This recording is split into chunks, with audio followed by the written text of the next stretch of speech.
Las preguntas que querrías hacer. Las respuestas que necesitas escuchar. Ahora llega la entrevista en el Círculo Rojo por Fernando Rosso.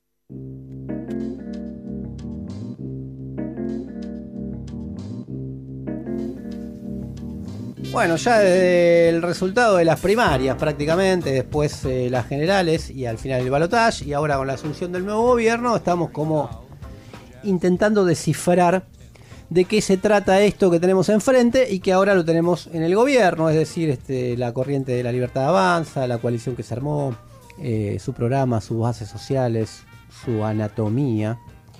Y alguien que viene estudiando esto hace mucho tiempo ya, y tratando de discernir qué hay por abajo de lo que, bueno, de lo que se ve o de lo que se muestra de esta corriente política, es Pablo Semán, que es sociólogo y antropólogo. Sus investigaciones se han centrado en las experiencias religiosas, culturales y políticas de los sectores populares. Ha editado un libro sobre eso, que es Vivir la Fe por siglo XXI.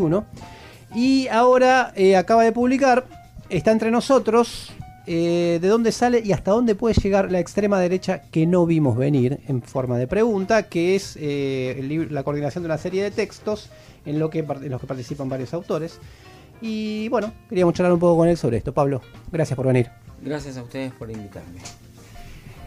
Después vamos a ir un poco a las definiciones del libro, pero ¿cómo lo viste caminar a este experimento en esta primera semana prácticamente que cierra? Mira, creo una primera impresión es que no sabían que iban a llegar al poder, o no parece estar muy coordinado. Una segunda impresión es que yo discutí mucho con amigos que son opositores al actual gobierno y siempre se habla del esquema ajuste y represión, y yo creo que el gobierno está más bien pensando en un esquema represión y ajuste, ¿no?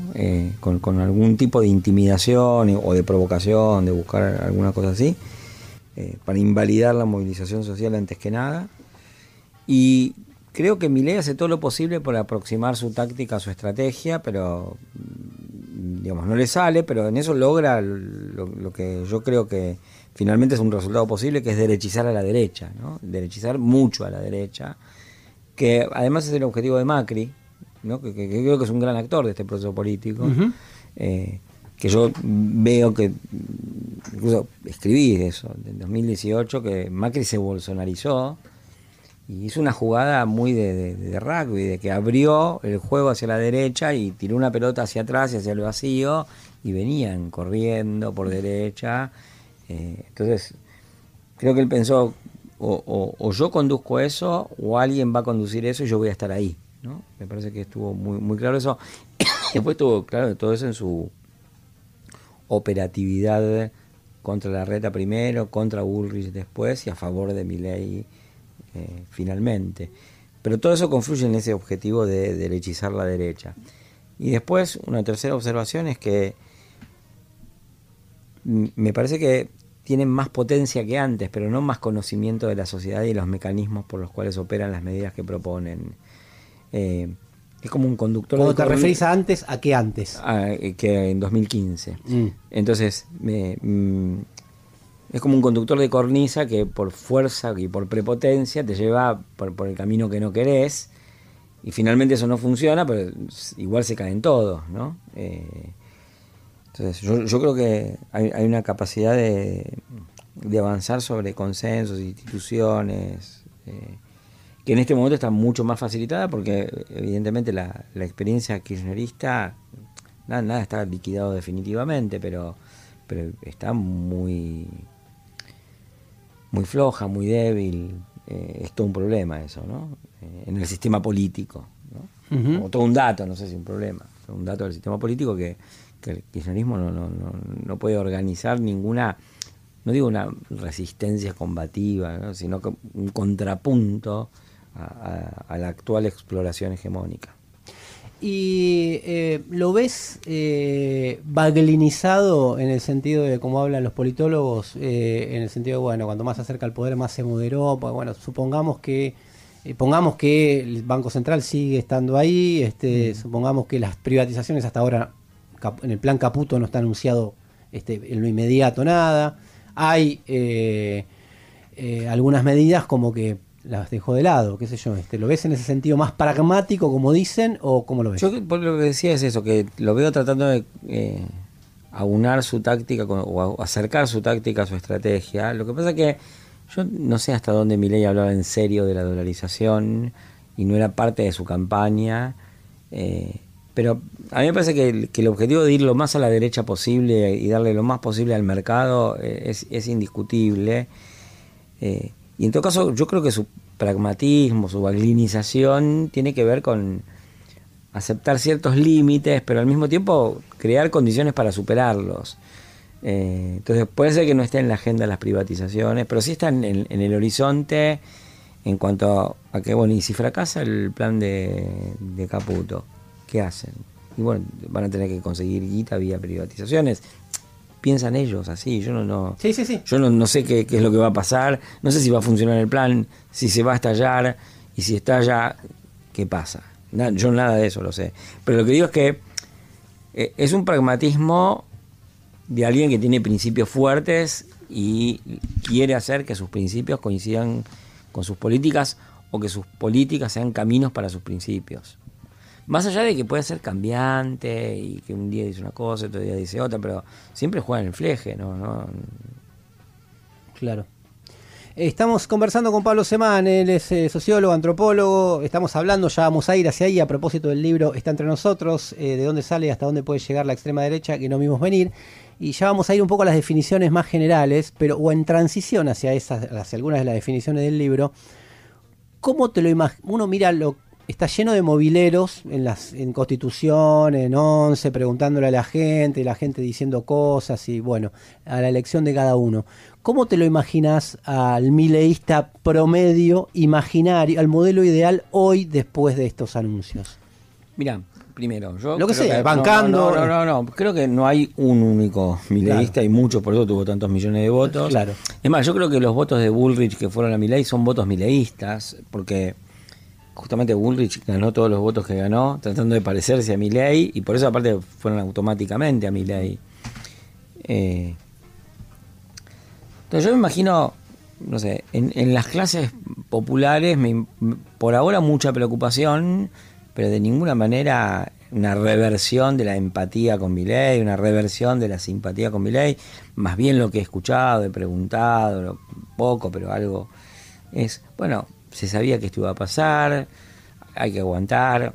De hecho, mucho tiempo yo escuché, hace, diría, más de un año, gente diciendo, esto no tiene solución inmediata ni rápida, entonces va a haber que bancar. Y gente que ni siquiera en ese momento votaba a Milei, pero que entendía lo que decía Milei y le parecía más o menos bien en sectores populares. Después yo creo que en camadas medias, inclusive más arriba, sí. Ahí, digamos, a pesar de las pérdidas que tengan en las clases medias, yo creo que hay más identificación ideológica, inclusive. Y si se quiere, hay una cosa de orgullo por haber votado eso y sostenerlo, ¿no? Entonces tampoco veo. Pero a mí me parece que hay una cosa que un amigo ayer lo escuché en una presentación de este libro. ¿En La Plata? Sí. Y él lo llamó la fantasía objetivista. Te fuimos a perseguir para ver que preparar la entrevista. Mirá qué background. y Rodolfo Giuliano habla de la fantasía objetivista. Y yo creo que es eso, ¿no? Porque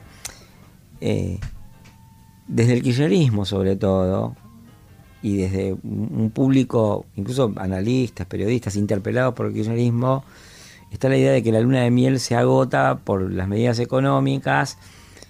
Y yo lo que pienso es, más bien, hay una fila de gente a la cual quienes votaron a Milei querrían patearle en la cabeza antes que al propio Milei. Además, como si no hubiera existido la experiencia de Menem y sus hiperinflaciones, que también se las, entre comillas, perdonó.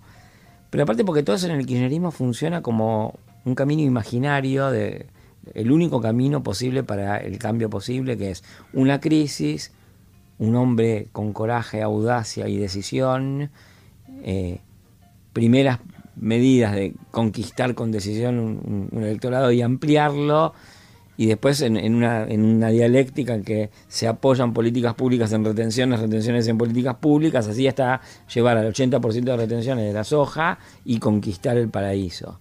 Y eso ni la colectivización en la Unión Soviética fue así.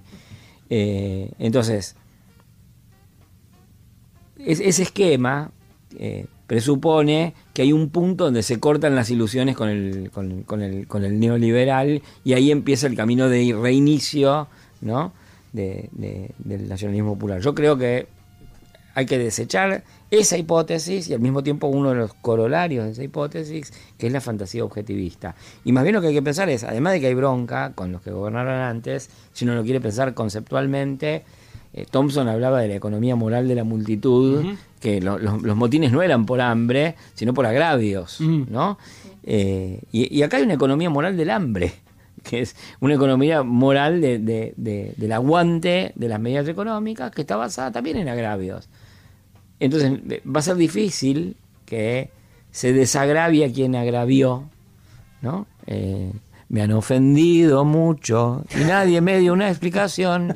Ese es lo que cantan la gente. Bueno, Carlos Pañi lo definió en algún momento, en alguna charla con empresarios, creo que era, que era un tipo muy, él como persona, había mostrado en una charla con Fantino una necesidad de reparación muy importante, y que sentía que muchos le hacían bullying y que gran parte de la sociedad se sentía que eso le estaba haciendo la clase política, la casta política, como que también le estaba haciendo bullying, ¿no? Como que había algo de eso. Que él habilitaba la salida sana de ese bullying que se sentían los otros. Lo de la canción del fantasma de Canterville lo introduje porque es un poco la interpretación de los amigos Towson y Zapata. Claro. Revista Panamá estamos hablando, y también tiene su consultora, y Zapata sacó un libro, los muchachos cordobeses. Los muchachos cordobeses. Estamos conversando con Pablo Semán, estamos hablando a propósito y entrándole al libro Está entre nosotros, de dónde sale y hasta dónde puede llegar la extrema derecha que no vimos venir, editado por Siglo XXI. Ceres. ¿Qué tal, Pablo? ¿Cómo estás? ¿Cómo te va? En la introducción vos decís que La Libertad Avanza canalizó una corriente social en Argentina.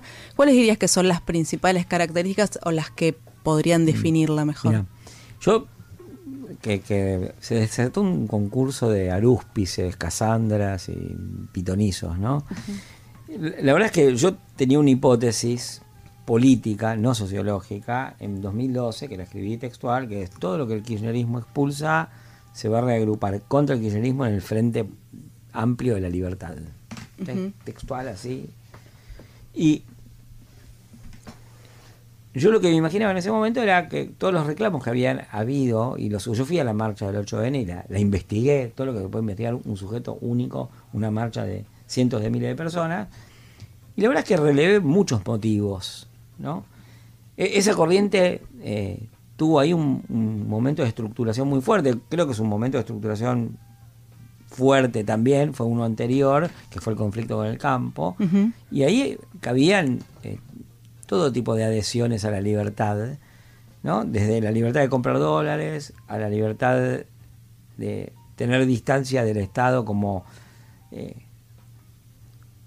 captador de recursos que aplica mal y no dan servicios. Pero eso se incrementó después de la pandemia, donde el Estado fue cada vez más un agente de daño, y además progresivamente con la crisis, que yo creo que es una crisis del tipo societal realmente, el Estado se fue transformando cada vez más en mímica, y entonces también se reclama libertad frente a ese Estado. Quiero subrayar esto de la crisis del tipo societal, porque el Estado está en declive, el Estado pedalea cada vez más en el chucrut, para decirlo con un dicho brasileño, y en ese contexto se engendran una serie de voluntades que confluyen en la libertad y son esa corriente, pero que las escribo con precisión, porque, por ejemplo, para agregar una más ahora, una determinación más de esa corriente, yo lo veía antes, pero lo terminé de interpretar ahora, que es, también hay una rebelión de los asistidos por las políticas de transferencia monetaria frente a los intermediadores, y también frente a ellos se reclama una libertad, ¿no? porque la prestación del Estado vía transferencias vale cada vez menos, y en la pandemia la gente aprendió a arreglárselas como podía. Entonces finalmente se dan una cuenta que es, todo esto me cuesta mucha dependencia, ¿no? Yo creo que hay un tema que todavía no está totalmente analizado en los movimientos sociales, pero sí sé de gente que pertenece a los movimientos, porque está, digamos, adherida a través de las prestaciones, y que hacen ese cuestionamiento específicamente. Yo no quiero más depender de este tipo, ¿no? Así que en esa corriente lo que ubico es desde los restos del neoliberalismo de los 90 y sus direcciones políticas, sus reelaboraciones a la luz del conflicto con el campo, las subjetividades creadas en Internet con las nuevas derechas libertarias, extremas, y trasladadas después al campo de la política, y lo que fue pasando en las clases populares con la transformación de la vida socioeconómica y el nacimiento de una especie de lo que yo llamo mejorismo, de productores que confían en su capacidad de mejora más que en nada, es una especie de progresismo personal sin Estado, y lo que se agrega después de la pandemia, que fue dramático. Yo creo que la pandemia fue una bomba de acción retardada, una cosa radioactiva que está instalada en el subsuelo de la sociedad y cada tanto larga emisiones, y que nosotros las captamos indirectamente, ¿no? Sí, de hecho, también en la introducción, creo que es, o en algunos de los artículos, hablan de el momento de la pandemia, creo que hablan de una escena de desencuentro, se amplifica el desencuentro entre la sociedad y el Estado. Y ahí yo coincido con lo que dicen en general sobre las redes sociales, que no se puede unilateralizar o absolutizar ese elemento, pero en ese contexto, además del desencuentro y el aislamiento, sí jugaron un rol importante. Sí, en ese momento yo creo que hay dos grandes momentos donde las redes sociales son importantes. Hay un momento anterior a la pandemia que es la organización de la desobediencia cognitiva, que ya antes había tenido otros caminos, ¿no? Porque si uno piensa en la rebelión contra la historia oficial menemista, que la lideran todos los libros de historia que salen en el 2003, ahí no había redes sociales. Claro. Y Piña o La Nata, o no importa, las distintas versiones de la historia cuestionadora de la historia oficial neoliberal, hicieron furor entre los jóvenes y entre los maestros que no aguantaban más la historia oficial de aquella época. Entonces yo, si pongo en perspectiva histórica, me doy cuenta, bueno, este es un nuevo ciclo de rebelión contra la historia oficial, y el medio tecnológico en que se apoya, las redes, el tipo de desarrollo que tienen las redes en ese momento es importante, no es irrelevante, es mucho más veloz, claro. Está el anonimato, está la posibilidad de decir cualquier cosa, todos los fenómenos relativos a la ventana de Bertón, ¿no? Pero también me parece que ese momento permitió una especie de acumulación de una masa crítica originaria en la militancia de la derecha, y después lo de Milei en la televisión y todo eso fue importante, tanto como las redes, y finalmente la pandemia, que ahí encontró unos sujetos socializados en estas ideas, en estas críticas, en este espíritu, y al mismo tiempo un momento de interrupción de la vida física, digamos, y claro. Entonces las redes se volvieron el único vehículo, por lo menos por un tiempo, y ese vehículo fue no solo de adquisición de conocimiento o de insubordinación epistémica, sino también de organización política. Yo hablé con jóvenes que organizaron clandestinas, y realmente ellos, me acuerdo que a algunos les pregunté, ¿esa fue tu experiencia más exitosa de rebeldía política? Y me miraban sonriendo como un niño con una caricia, ¿no? La interpretación les venía como anillo al dedo, y era como... Yo no digo que era lo mismo de ninguna manera, eso no es lo que yo pienso, pero para ellos era el mismo placer que la rebelión antidictatorial para mi generación. Están escuchando a Pablo Semán, estamos hablando de este nuevo fenómeno político que tenemos ahora, nada más y nada menos con el gobierno, y a propósito de un libro que acaba de salir por Siglo XXI, que él coordinó y que se titula Está entre nosotros. Estamos conversando los puntos si se quiere, de apoyo, que lo explican, que lo fundamentan, que le dan contenido y le dan cierta forma y contenido al mileísmo en construcción, ¿no? Ahora, yo pienso, hace poco te comentaba, leí el libro de Stuart Hall sobre el thatcherismo, la larga marcha de la renovación, veo muchos elementos en común. El problema del Estado elefantiástico que respondía poco era un problema que habían tenido los laboristas junto con la inflación previa, el famoso invierno del descontento, y un nuevo sujeto que surgía de cierta desestructuración de la clase trabajadora británica en ese momento. Ellos hablaban de la brasilización de la clase trabajadora británica, lo que nosotros hoy diríamos la latinoamericanización de nuestra sociedad, ¿no? Ahora, después de eso vino el neoliberalismo, vino la crisis del neoliberalismo, y la propia Thatcher como el propio Menem tuvieron que ganar batallas emblemáticas, ¿no? Contra los mineros en el caso de Thatcher, con la guerra de Malvinas nada más y nada menos en el medio, Menem con las privatizaciones. El que no pudo hacer eso fue Macri. A Macri le fue, ahora es un actor atrás, en bambalina, pues no se pudo presentar a elecciones. Y yo te digo, para, digamos, introducir este elemento, digamos, ¿qué posibilidades tiene Milei de que de repetir esas experiencias con una memoria que ya tiene el neoliberalismo, que está en crisis en el mundo, con estas experiencias que ya pasaron también, así como entró en crisis la experiencia nacional popular, en una reedición que es bastante parecida? Sí. Yo, a ver, primero una especificación histórica, que es Thatcher cuando hace todo lo que lleva después a la derrota de los mineros, todavía no era la crisis del neoliberalismo, sino el inicio.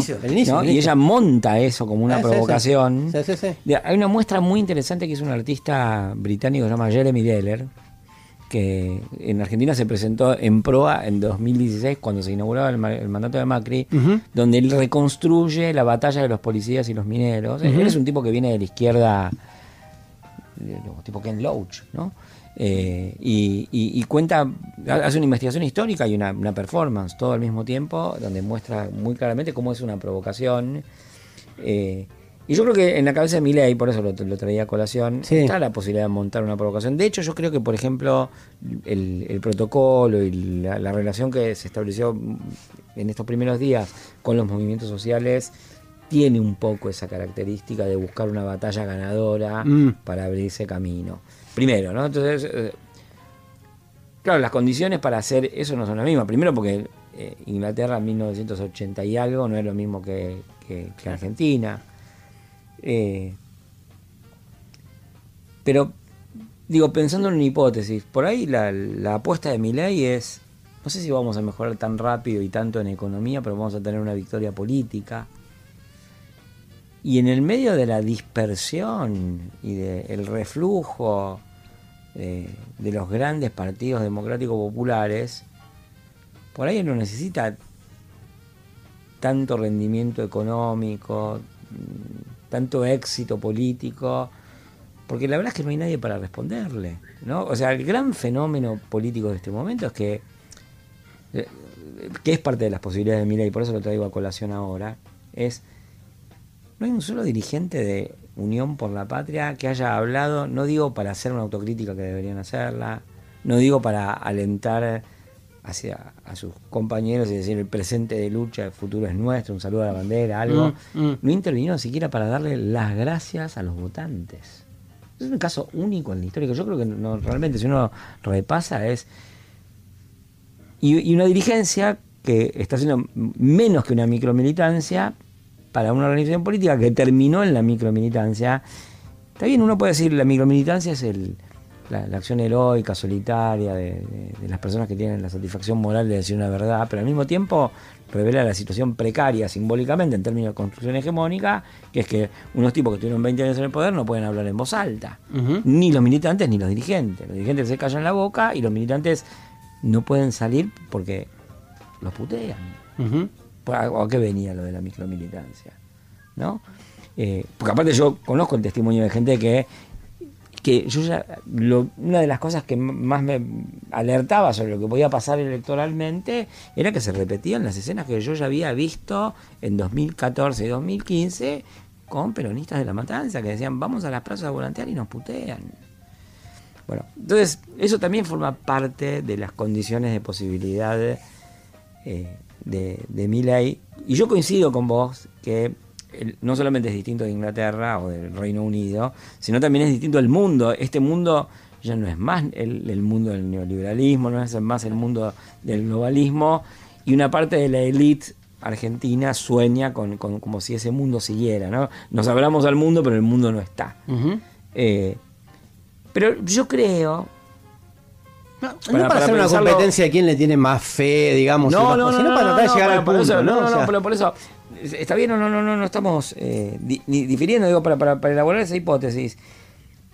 Yo creo que Milei y una parte de sus cuadros entienden que este es un mundo multilateral, con conflictos propios del multilateralismo, y yo he visto virar una parte de las bases políticas del mileísmo al duguinismo, ¿no?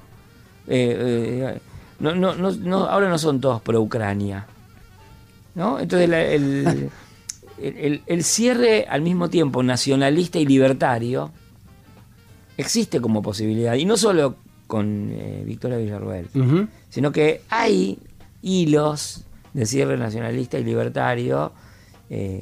Bueno, de hecho, yo fui a la Asunción, y entonces uno entiende que, digamos, desde la actual oposición se decía, miren, el tipo estaba con Thatcher y Malvinas y los muertos del Belgrano, bueno, pero ahí había una agrupación de excombatientes con una bandera gigantesca rememorando su participación en el conflicto bélico, aplaudiendo a un tipo que decía plan motosierra, capitalismo puro y duro al estilo inglés thatcherista.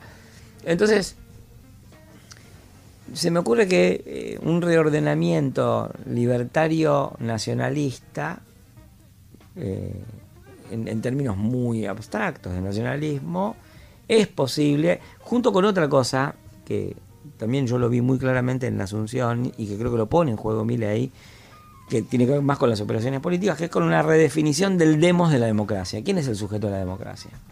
¿No? Y en Milei eso está claro, que son los argentinos de bien. ¿Y quiénes son los argentinos de mal? La casta, los narcomenudeos, no sé, es una categoría que la manejan a piacere, pero que eso de la mano de un proyecto autoritario y represivo, bueno, puede tener un efecto de consolidación política. Yo no sé si va a funcionar, pero digo, tal vez lo buscan por ahí. Represión, ajuste, redefinición del demos. Hay un momento en el que... multilateralismo y nacionalismo libertario. Sí, hay un camino ahí, ¿no? Se entiende. Hay un momento igual que fue como... y después están los negocios de Caputo con el FMI, que no, eso entra ahí y hay que ver que logra, claro. Y eso crea inconsistencia intersectorial en el plan, pero bueno. Ahora, hay un momento que con un protocolo parecido, con la ubicación en el mismo lugar, en el caso de Patricia Bullrich, y con un blindaje, una tendencia autoritaria del macrismo en ese momento, que fue diciembre de 2017, igual ahí empezó su fin. O sea, digo, al margen de los dirigentes políticos, de la política, donde incluye el kirchnerismo, la izquierda, todo, digo, hay un entramado social, inclusive no los votantes de Milei ya, sino en el otro lado, de organizaciones sociales, sindicatos, que siguen existiendo y fuertes. De hecho, los signos de la CGT, las respuestas de la CGT me parecen bastante, para hacer la CGT, ¿no? Bastante diferentes a lo de Macri, por ejemplo. O sea, ya en declaraciones distintas. Entonces mi pregunta era ahí, ¿cuánto de veto va a tener ahí, ¿no? Las organizaciones sociales y los sindicatos... yo creo que están muy golpeados, muy aislados, pero no están derrotados. Y además, el tiempo juega tal vez a su favor, porque en la medida que la experiencia de Milei no dé resultados nítidos en un plazo relativamente razonable, y los bloques se rearman y las fuerzas se equilibran, que es lo que creo que vos tenés en mente, y yo creo que es así.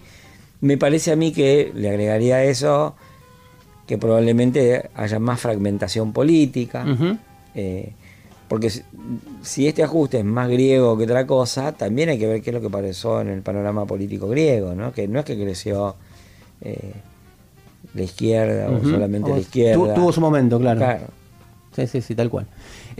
Bueno, estaríamos ¿hasta qué hora? ¿Hasta las 3 de la mañana? Seguimos así. El libro se llama Está entre nosotros, de dónde sale y hasta dónde puede llegar la extrema derecha. Quiero nombrar a todos sus autores. Los nombro yo contando algo del libro muy brevemente, mejor. Que son mis colegas, mis compañeros de esta aventura. Sergio Morresi y Martín Vicente hicieron un artículo sobre los orígenes ideológicos o las raíces ideológicas del mileísmo específicamente, viendo muy la relación con Rothbard y el procedimiento de construcción de la forma de agregación ideológica del mileísmo.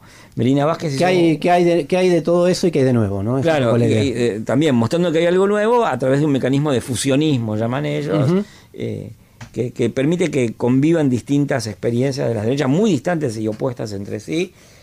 Melina Vázquez hace un trabajo sobre la organización partidaria juvenil del mileísmo, que abre una ventana al mundo de la organización política, muy interesante, de cómo se despejan ellos en la izquierda, cómo la copian y cómo la actualizan para ellos.